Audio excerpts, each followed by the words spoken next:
Bulking is over.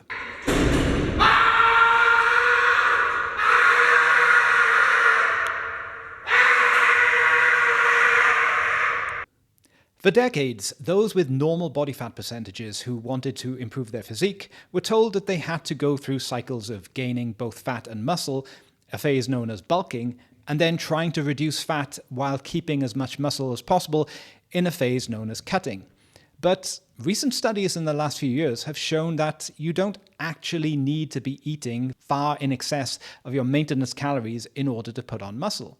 In fact, as long as you're eating enough protein and aren't doing anything stupid like missing out on sleep or stumbling through life addicted to Coke, you can actually put on as much muscle as possible without eating far in excess of the calories that you'd be using anyway.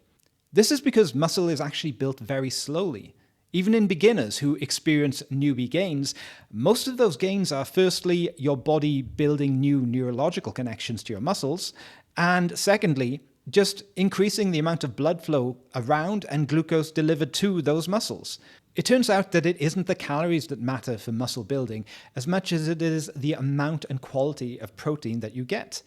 Even in a hypocalorific state, that is, a state of getting not enough calories, studies have found that it is possible to retain or even to gain muscle.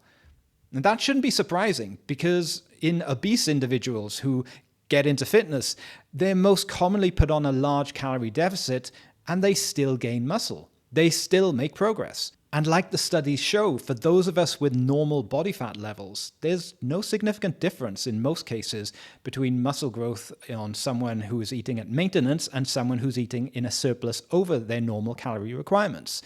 Those eating in a surplus basically just put on more fat. So for years, I didn't need to put on as much fat as I did in order to try to gain muscle. I could have just eaten normally and the results would have been exactly the same. However, while we don't need to bulk, getting enough calories to fuel your workout is important. Because muscle fibers are stimulated to grow when they are trained hard and close to failure. This is why it's so important to push yourself.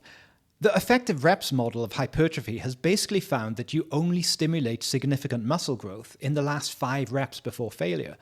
But if you're not getting enough calories to fill your muscles with glucose before your workouts, they're simply not going to be able to activate all the fibers. So the point at which you fail in the exercise will be before all those muscle fibers can activate and reach failure themselves. So you will get less stimulation than you would if you had been able to push yourself at full capacity. And therefore, those muscles shrink to the level to which the body thinks that they are needed. This is why if you break a limb and you have to put it in a cast and the cast comes off, you'll see that that muscle has really wasted away. It's heavily atrophied. And often normal movement is enough to force those muscles to work really, really hard in that shrunken state so that they then grow back to normal size. So if you're someone with a body fat level that is neither too low nor too high, it looks like you can just eat at maintenance, get enough protein and lift heavy in a safe and progressive way, pushing yourself to make improvements every week. And by the way, this is not medical advice, so don't blame me if you're doing deadlifts and your head explodes out your ass or something. I'm not responsible for that. Anyway, I hope you found this video useful. Please leave a like and hit subscribe. And if you want to know when I release a new video, please hit that bell notification icon, or YouTube may just never tell you when a video is out. Anyway, thank you very much for listening and see you next time.